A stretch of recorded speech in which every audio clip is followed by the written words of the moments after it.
Say you have a weather app, and I'm going to give you two scenarios.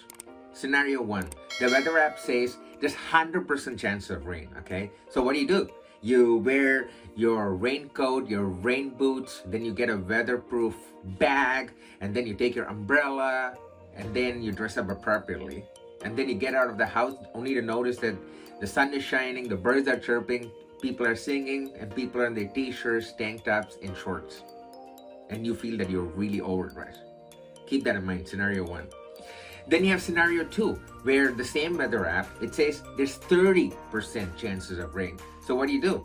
You just wear a t-shirt and shorts, which is okay if you get wet. And then you wear some shoes which is slightly waterproof, and then you just take an umbrella, right? And then you get out, and then you notice that the sun is shining, the birds are chirping, people are in their t-shirts, tank tops, and shorts. In these two scenarios, which weather app would you trust the next time? The answer is the weather app in scenario two.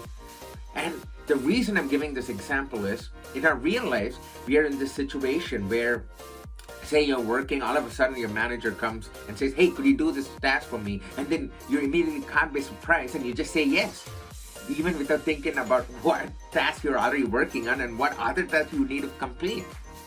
Or you're in a meeting and then someone randomly volunteers you to do a task, and then you just caught by surprise and say yes. How many times have you been in this situation? I, for one, have been in this situation so many times. And that's where I learned the beauty of using safety language. Safety language is a concept where you use phrases like, it might fail under these circumstances. I could do this, but shall I finish this first? So you use words like could, should, maybe, might to prevent yourself from committing to something even without thinking, right? So the next time, say a manager comes and asks you, hey, can you do this task for me? You would say, hey, I would love to do this task, but could I do this task after I finish this task B?